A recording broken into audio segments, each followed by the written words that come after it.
British ஆட்சியின் கீழ் விவசாயிகளின் கிளர்ச்சிகள். கருநில அதாவது இண்டிகோ கிளர்ச்சி 1859 முதல் 1860 வரை. செயற்கை நீலச்சாயம் உருவாக்கப்படும் முன் இயற்கையான கருநீலச்சாயம் உலகம் முழுவதும் இருந்த ஆடை தயாரிப்பாளர்களால் பெரிதும் மதித்து போற்றப்பட்டது. பல ஐரோப்பியர்கள் இண்டிகோ பயிரிட இந்திய விவசாயிகளை பணியில் அமர்த்தினார்கள். பின்னர் அது சாயமாக தொழிற்சாலைகளில் உருவாக்கப்பட்டது. அதன் பிறகு அந்த சாயம் ஐரோப்பாவுக்கு ஏற்றுமதி செய்யப்பட்டது. விவசாயிகள் இந்த பயிரை பயிரிடுமாறு நிர்பந்திக்கப்பட்டனர். ஆங்கிலேய முகவர்கள் பயிரிடுவோருக்கு நிலத்துக்கான வாடகை மற்றும் இதர செலவுகளை சமாளிப்பதற்காக ரொக்கப்பணத்தை முன்பணமாக கொடுத்து உதவினர். ஆனால் இந்த முன்பணம் வட்டியுடன் திரும்ப செலுத்தப்பட வேண்டும்.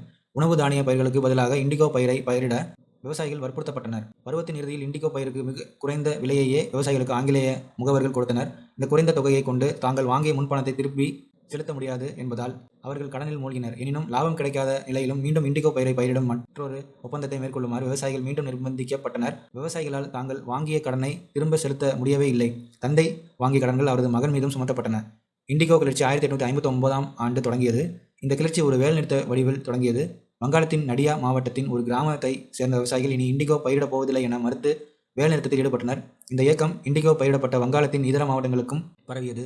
இந்த கிளர்ச்சி பின்னர் வன்முறையாக வெடித்தது. இந்து மற்றும் முஸ்லிம் விவசாயிகள் இந்த கிளர்ச்சியில் பங்கேற்றனர். குடங்கள் மற்றும் உலோகத்தட்டுகளை ஆயுதங்களாக ஏந்தியபடி பெண்களும் ஆடவர்களோடு இந்த போராட்டத்தில் பங்கேற்றனர்.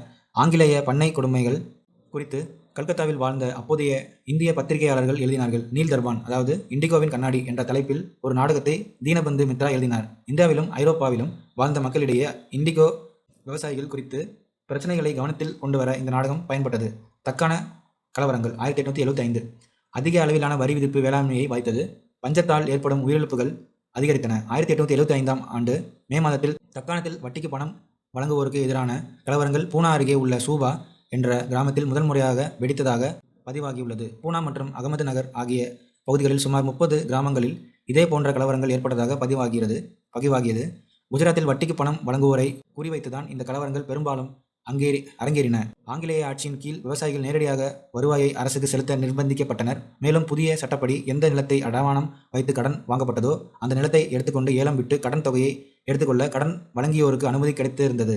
இதன் விளைவாக உளும் வர்க்கத்திடமிருந்து நிலம் உழாத வர்க்கத்திடம் கைமாறத் தொடங்கியது. கடன் எனும் மாய வலையில் சிக்கிய விவசாயிகள் நிலுவை தொகையை செலுத்த இயலாமல் பயிரிடுதலையும் விவசாயத்தையும் கைவிட வேண்டிய அவல நிலைக்கு தள்ளப்பட்டனர்.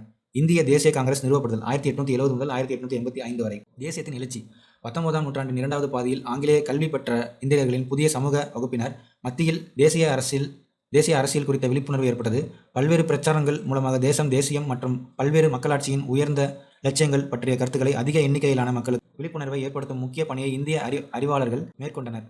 வட்டார மொழி மற்றும் ஆங்கில அச்சு ஊடகங்களின் வளர்ச்சி இது போன்ற கருத்துக்களை பரப்புவதில் முக்கிய பங்காற்றியது. எண்ணிக்கையில் அவர்கள் குறைவாக இருந்தாலும் தேசிய அளவிலான வீச்சை கொண்டு அகில இந்திய முழுவதும் தொடர்புகளை உருவாக்கும் திறன் பெற்றிருந்தனர். அவர்கள் வழக்கறிஞர்கள், பத்திரிகையாளர்கள், அரசு ஊழியர்கள், ஆசிரியர்கள் அல்லது மருத்துவர்களாக பணியாற்றினார்கள். சென்னை வாசிகள் சங்கம் 1852, கிழக்கிந்திய அமைப்பு 1866, சென்னை மகாஜன சபை 1884, பூனா சர்வஜனிக் சபை 1870, பம்பாய் மாகாண சங்கம் 1885 மற்றும் பல அரசியல் அமைப்புகளை தொடங்குவதில் அவர்கள் முனைப்பு காட்டினார்கள். காலனி ஆட்சி பற்றிய பொருளாதார விமர்சனத்தை உருவாக்குவதே தொடக்ககால இந்திய தேசியவாதிகளின் பங்களிப்புகளில் முக்கியமான ஒன்றாக இருந்தது. தாதாபாய் நௌரோஜி, நீதிபதி ரானடே மற்றும் ரமேஷ் சந்திரதத் ஆகியோர் காலனி ஆட்சியின் பொருளாதாரம் பற்றிய இந்த விமர்சனத்தை செய்வதில் முக்கிய பங்காற்றினார்கள். இந்தியாவை அரசியல் மற்றும் பொருளாதார ரீதியாக அடக்கி ஆளுவதுதான் பிரிட்டிஷாரின் வளத்துக்கு அடிப்படையானது என்பதை அவர்கள் தெளிவாக உணர்ந்தனர். இந்தியாவின் பொருளாதார வளர்ச்சிக்கு காலனி ஆதிக்கமே முக்கிய தடையாக உள்ளதென்று அவர்கள் முடிவு செய்தனர். குறிக்கோள்கள் மற்றும் வழிமுறைகள். ஒரு அகில இந்திய அமைப்பை உருவாக்க முனைந்ததன் விளைவாக 1885ஆம் ஆண்டில் இந்திய தேசிய காங்கிரஸ் உருவானது. பம்பாய், மதராஸ், கல்கத்தா ஆகிய 3 மாகாணங்களிலும் அரசியல் ரீதியாக தீவிரம் காட்டிய கல்வி அறிவு பெற்ற இந்தியர்களின் குழுக்கள் மேற்கொண்ட முயற்சிகளின் விளைவாக இந்திய தேசிய காங்கிரஸ் அமைப்பை உருவாக்க A.O. ஹியூம் தமது சேவைகளை வழங்கினார். இந்திய தேசிய காங்கிரசின் முதல் தலைவராக 1885இல் உமேஷ் சந்திர பானர்ஜி இருந்தார். 1885 டிசம்பர் 28இல் இந்திய தேசிய காங்கிரசின் முதல் அமர்வு கூட்டம் நடைபெற்றது.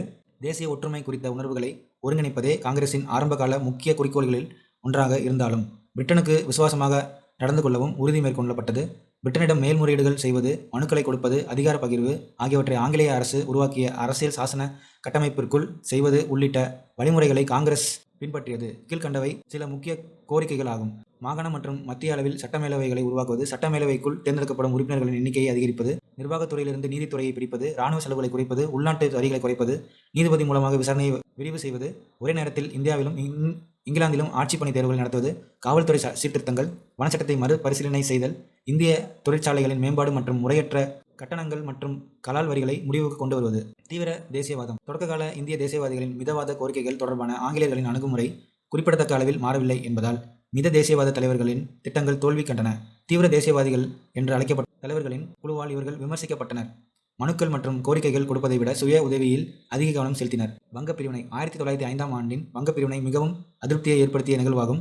இந்தியா முழுவதும் விரிவான போராட்டங்கள் பரவ இந்த பிரிவினை வழிவகுத்ததின் மூலம் இந்திய தேசிய இயக்கத்துக்கு புதிய அத்தியாயத்தை உருவாக்கியது.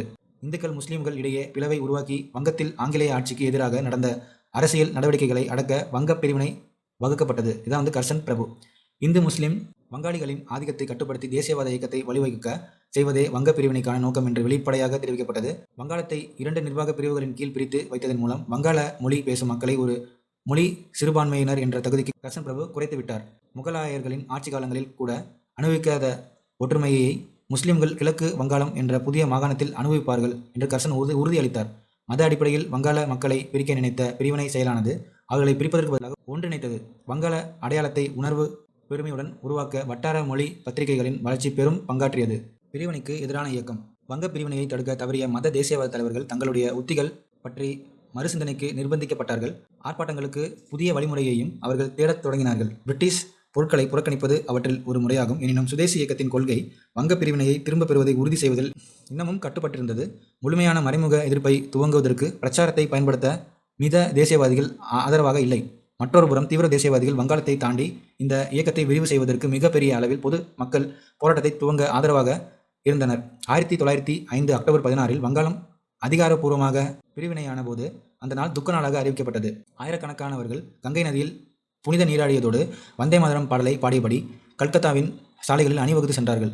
வங்காளத்தில் புறக்கணிப்பும் சுதேசி இயக்கமும் 1905 முதல் 1911 வரை. புறக்கணிப்பும் சுதேசி இயக்கமும் இந்தியாவை தற்சார்பு அடைய செய்யும் விரிவான திட்டத்தின் ஒரு பகுதியாக எப்போதும் ஒன்றுடன் ஒன்று இணைந்தே இருந்தன.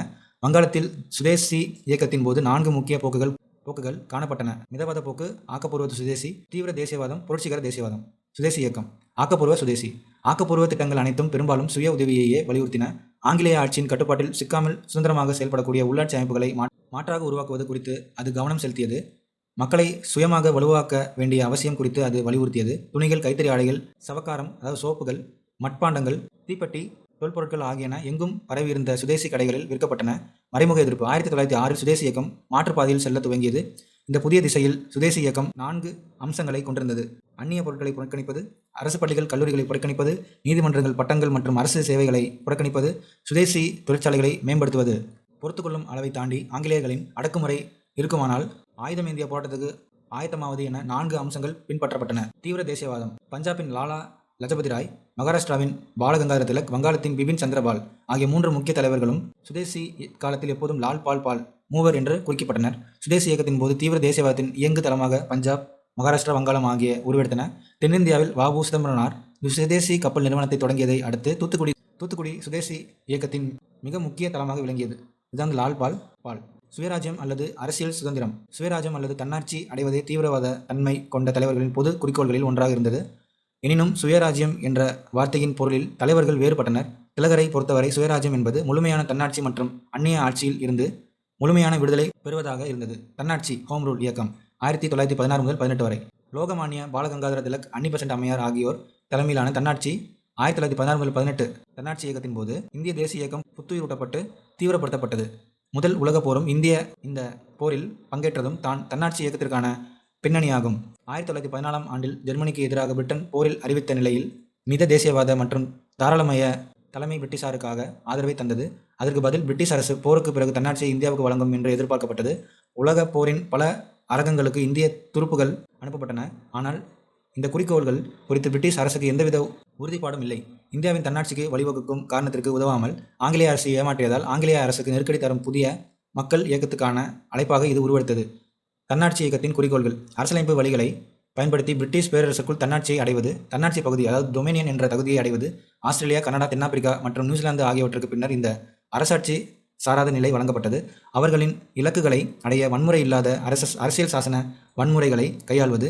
லக்னோ ஒப்பந்தம் 1916.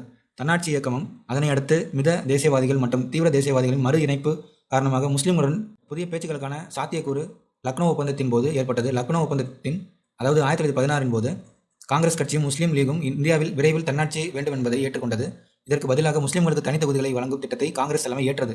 லக்னோ ஒப்பந்தத்தில் எடுத்த புகைப்படம். பிரிட்டிஷாரின் பதில் நடவடிக்கை. சுயராஜ்யத்திற்கான கோரிக்கையை திலகரும் அன்னி அம்மையாரும் எழுப்பியது பிரபலமானதை தொடர்ந்து தலைவர்களை தனிமைப்படுத்தி அவர்களின் செயல்பாடுகளை முடக்கும் அதே பழைய திட்டத்தை ஆங்கிலேய அரசு பயன்படுத்தியது.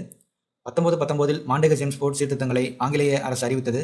இதன் மூலம் இந்தியா தன்னாட்சியை நோக்கி படிப்படியாக முன்னேற உறுதி கூறப்பட்டது. இந்திய தேசியவாதிகள் இடையே இது மிகப்பெரிய ஏமாற்றத்தை ஏற்படுத்தியது. மேலும் ஒரு பேரிடியாக தன்னிச்சையான கைது மற்றும் கடும் தண்டனைகளுக்குள் கூடிய ரவுலட் சட்டத்தை அரசு இயற்றியது. பாட சுருக்கம். 19ஆம் நூற்றாண்டின் பிற்பகுதியில் ஆங்கிலேய இந்தியாவில் காலனிய அரசியல் மற்றும் பொருளாதார ஆதிக்கத்திற்கு எதிராக விவசாயிகள் மற்றும் பழங்குடியினர் ஆர்ப்பாட்டங்களில் ஈடுபடுவது அதிகரித்தது. பல்வேறு ஆங்கிலேய எதிர்ப்பு போக்குகளின் முடிவாக 1857 மிகப்பெரிய கிளர்ச்சி ஏற்பட்டது.